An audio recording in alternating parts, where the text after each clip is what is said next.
Hi, everybody. Welcome to Better Utah Broadcast. Katie's not here, so Chase and I are going to be trying to fill in her shoes. Hey, everyone. And with us here, we have Kim Worthland, who is going to walk us through what happened with Prop 3 and talk about Medicaid expansion and talk about Medicaid expansion more broadly. So, Okay. Yeah. Kim, do you want to introduce yourself? Sure. This is probably the way. Kim Worthland, and have been in healthcare as an executive leader for the last 20 plus years. 16 of those years I was the Chief Policy Officer for University of Utah Healthcare and the Health Sciences. And for 5 of those years I was simultaneously the Vice President for Government Relations for the university. And since then I have been heavily involved in healthcare strategy and in the entrepreneurial arena with some startup companies, but really have a long history in healthcare policy and understanding what that is. So in speaking to what happened with Medicaid expansion and Prop 3 and the legislation that has recently been passed, I think it's really helpful first to understand how we got to the healthcare insurance system that we have. It's a long history, but at the same time really short in terms of the things that happen. So the design of any nation's healthcare system involves history, politics, economics, and national values. And understanding the history of the U.S. healthcare system matters a lot in understanding where we are today and the challenges that we've had over the last several decades. So how did we get to a health insurance system in the United States where employers pay the premium? It was not by any logical intent or thought. It actually happened quite by accident during the time of World War II. So in World War II, there was enormous labor shortage. And factories were trying to figure out ways to recruit workers. And because of the Depression, they didn't have a lot of monetary resources to recruit workers. And so they started looking at other ways that they could be very attractive to employees. And they looked at fringe benefits. What else could we offer other than salary? And health insurance was the biggest thing that they offered. So health insurance came into play as a benefit for employers to attract employees. And then in 1943, the next big thing that happened is that the IRS ruled that employer health insurance was tax-free. So now you have a huge incentive for employers to offer health insurance to bring employees, and it becomes something that just explodes. And the result of that is, prior to that happening, most of the population in the United States didn't have health insurance. And there wasn't a way really to figure out how to get to the health care that you needed. Once health insurance came into play through your employer, it exploded. So I just jotted down some numbers. In 1940, 9% of the population was insured. By 1953, 63% was insured. Oh, wow. Yeah. And then by 1970, 70% of the population were insured. Wow. So think about that. And what are we at now? Percentage of the population that's uninsured? Well, I haven't looked at the recent statistics based on what's happened with the Affordable Care Act. But I'll get to that point in terms of what the Affordable Care Act tried to do. Okay. And that is that, so you have 63% of the population insured in 1953 and 70% by 1970. Well, who's not in that? If it comes through employer-based insurance, who's not covered? Corporations that can't afford. Okay, so Self-employed. it could be those people who are self-employed. It is certainly older people who have retired. Yeah. So we have older people who don't have access to health insurance. You have disabled people and people who aren't employed or who are self-employed or who have part-time jobs. They're not insured. And so what we do is in 1965, in order to address this population of people, we passed 2 insurance programs to cover more people. So we passed Medicare to cover everybody over 65. And we passed Medicaid to cover people who are disabled, uninsured, poor, to cover people who aren't able to get it from their employer for whatever reason. Then later, who else isn't insured? Veterans. So we passed the VA. We bolt on another insurance program. Then in the 90s, who else? Children. So we bolt on the Children's Health Insurance Program. Well, there's a program for Native Americans. There's a program for people with renal disease. There's a program. So all of these insurance programs have been bolted on to the employer-based insurance in order to have people covered, since we don't have, like other countries, a way to do it at the national level. So that's how we kind of end up in the mess that we're in. And the other thing that happened is when you have the IRS say it's tax-free, then there's also no check during all those years on costs. So you had healthcare costs skyrocket. But I don't want to get into that too much. Instead, I want to come back to Medicaid and what's happened here. And I just want to make one point related to Medicare and Medicaid. So Medicare covers everybody over the age of 65, regardless of socioeconomic condition, regardless of health status, regardless of gender, regardless of race, no parameters. It's an age. And then it's fully covered by the federal government. And people love their Medicare. You often hear people say, don't take away my Medicare. Get rid of government programs, but don't take away my Medicare. It's so popular that now people are saying Medicare for all, like, because it's such a good health system. Right. So how is it possible? These 2 insurance plans, one is beloved by those who are on it, to the extent that insurance can be beloved. I mean, that may even be stretching it to say that. But Medicare, people don't want anything reduced to Medicare. They want to have access to health care coverage, and everybody recognizes how vitally important it is that our older people get the care they need when they need it. So here's the difference between Medicare and Medicaid. Medicaid has always been set up as a state-federal partnership. Yes. And it has always allowed greater flexibility to the states to decide how much you're going to cover, which has created huge disparities between what various states will provide within Medicaid, and it also puts Medicaid squarely into the political nightmare continually, because it ends up being a big part of the budget, and now it's viewed not as an insurance plan, but it tends to be viewed as a welfare program, which it never has been a welfare program. It is an insurance program that actually turns out to be pretty effective and pretty efficient in terms of delivering health care compared to other commercial payers and Medicare. So it's effective at doing it, but there are all these perceptions around what Medicaid is that are not accurate. Okay, so now we get to the Affordable Care Act. Yes. Really quickly. I want to say 3 things that the Affordable Care Act did that are important, among several things, but it kind of lays the groundwork for Medicaid expansion. One of the things that it did is it said, we've got to make sure that everybody's covered in some way. If everybody is covered by insurance, it drives costs down over the course of time because people tend to get the care they need when they need it by the right provider. And the other thing that it does is it helps to manage risk pools. So if we can get all in, It brings in a healthy population. it brings in a healthy population, it supports our overall society, it brings healthcare costs down over the course of time, it makes it more predictable for insurance companies to figure out and aggregate risk. So it does all those things. So that was one of the things that the Affordable Care Act did.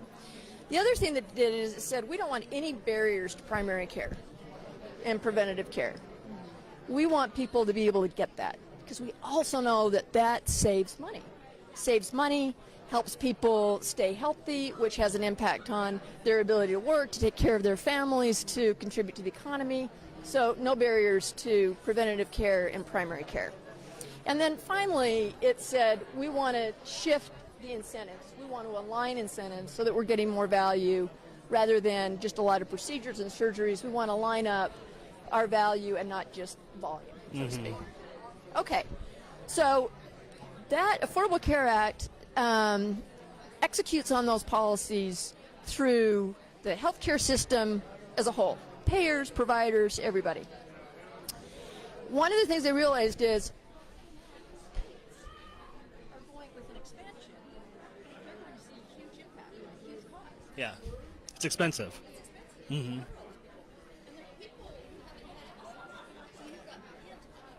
A lot of upfront costs.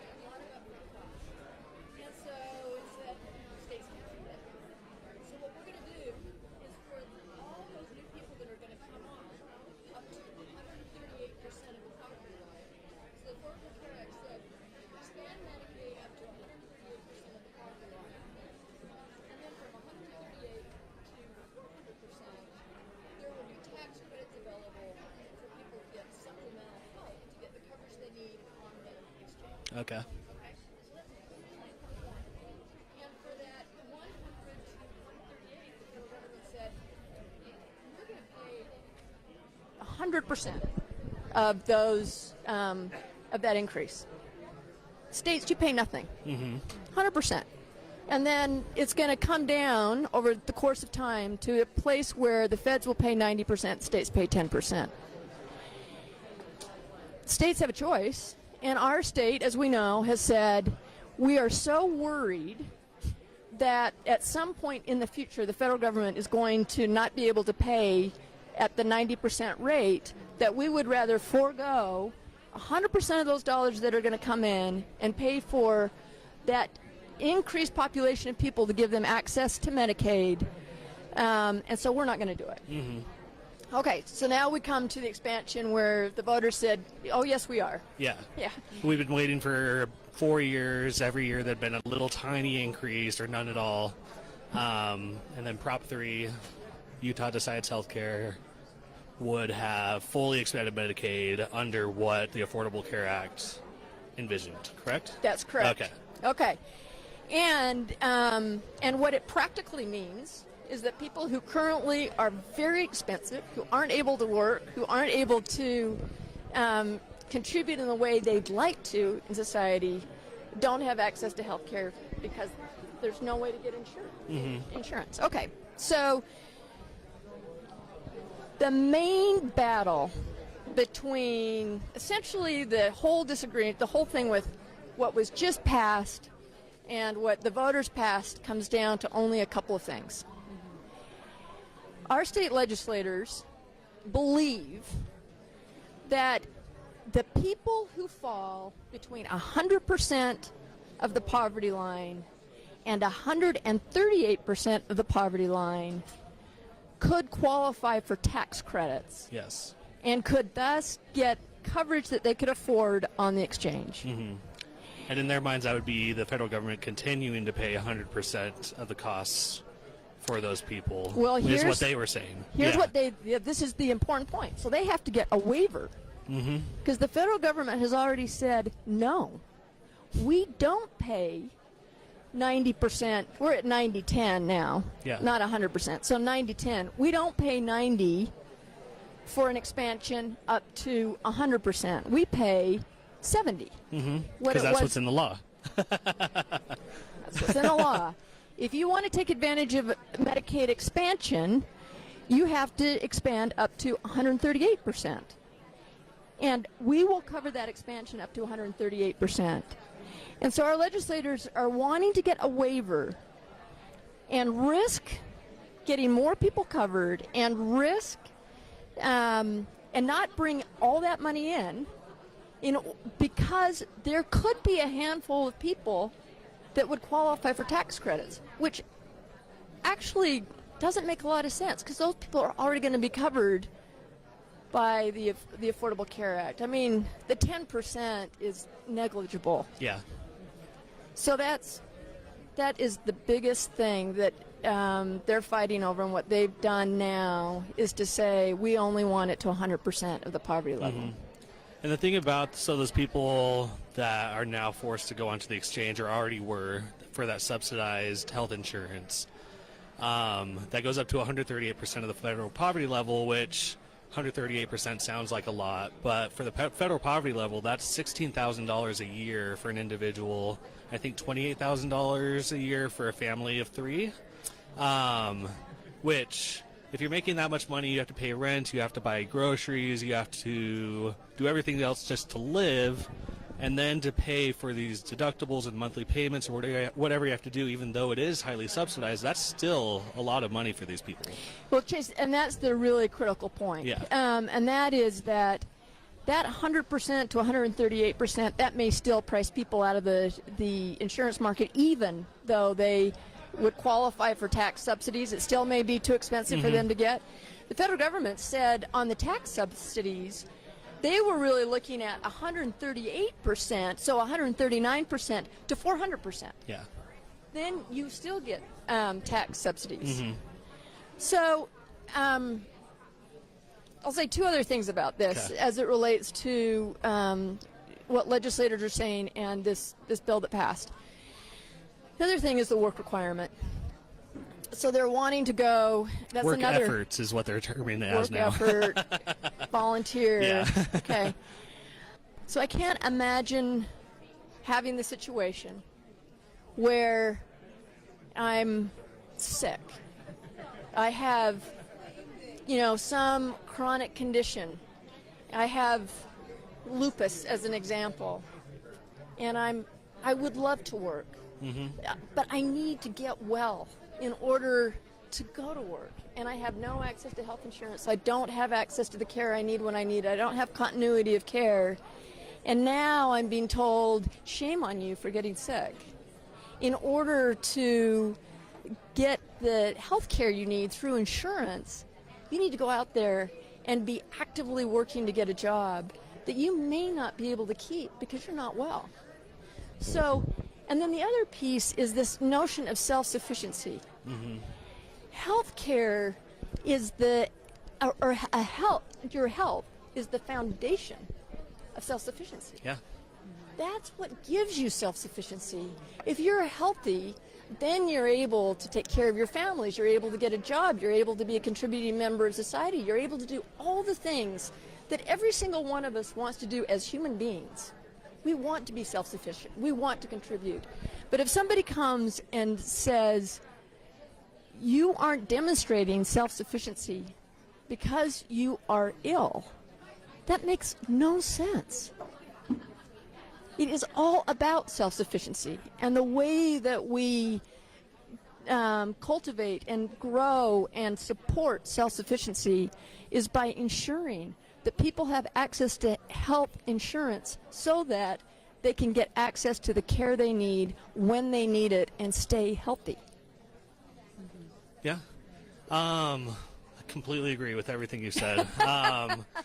And I know for work requirements too, that's putting a stigma on a lot of these people who statistics show Medicaid is normally used as a bridge in a time of need. That a lot of people, that most people are only on it for, I think, an average of 2 years.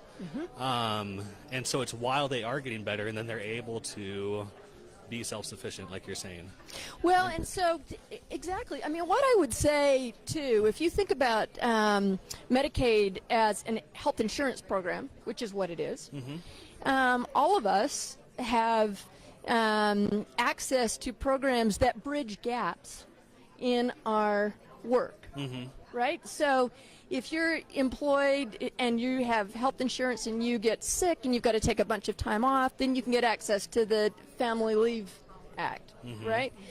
If you lose your job and you have been insured, and you can have access to COBRA so that you can continue to be insured, since there are naturally gaps in employment or a change in job in everybody's life, and you're jumping around from one insurance plan to another insurance plan to another insurance plan based on what your employer is using, right? Medicaid's the same thing. So when people have a gap or they are not receiving insurance through their employer and they qualify based on all the limits that Medicaid has, that's their insurance plan until they're able to get on another insurance plan.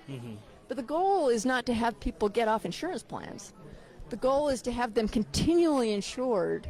That's what gives us the strongest health outcomes, the strongest healthy community and society. Yeah. Yeah. So I want to go back to, you brought up the waivers, which includes the work requirements, Yeah. the trying to get 90/10 for not full expanding. Lawmakers have consistently said through this process that they have been practically guaranteed. I think they said he has a 95% He said they've been guaranteed in everything except for writing, which is what a guarantee usually is. Like, that's what we use. Do you have any thoughts on, do you think this is going to be granted by the Trump administration? Is there something that we're not seeing? Just like, it's not what's in the law, so how could they be giving permission to be doing this? Yeah, that's if CMS were to grant that waiver at 100% and reimburse the 90/10, they'll open the door to having every state pursue that same path. So I think it's a precedent that CMS is unlikely to pursue because it would create a nightmare for them. Now, so I think that's unlikely. And maybe that, in some respects, is the good news, because isn't the fallback plan that then Prop 3 would go into effect? With conditions. So, I mean, there would be good funding changes, so it would bring back the hospital assessment and take out a annual raise in compensation. Inflationary. Yeah. But it would also include a work requirement. So they would still be trying to request a waiver even if that went into effect. Even if they got the work requirement. And here's what I would say about that. I've said a lot about it already. But one state, as an example, Arkansas, passed a work requirement. And in 2018, 18,000 fewer people were covered by Medicaid because they couldn't meet what was required by the work requirement. So let's just play that out. That's 18,000 people who now will be more expensive in our healthcare system, who are suffering and in some cases dying because they don't have a way to get access to the care they need when they need it. So it's going to be episodic, it's going to be emergency room, it's going to be, they're not going to be able to work, they're going to be on other social programs in order to support them. It's terribly costly in every way we can conceive of. I'm getting back into that depressed mood. But Well, thanks so much for giving us an overview You're welcome. on how we Thanks for got to having where me. we are and what the foundations of our healthcare system is. So, You're welcome. It's great to be here. Thank you. yeah, thanks so much, Kim. For every, we probably need to be ending. So Yeah. we're going to just have healthcare today. Yeah, thank you again. We really appreciate it. This has been I think, really fast process for people, and they haven't been able to keep up with what's actually happening. So Yeah. it's really helpful to have this concise breakdown Oh, I'm glad. Good. that is easy to understand. Thank you. Thank you. that's it. I guess we'll see everybody next week at 12:30. And follow along the legislative session. You can go to betterutah.org, and we have our little legislative session banner there. Click on it. You can find our bill tracker, action alerts, and everything else. So see you next week. Bye.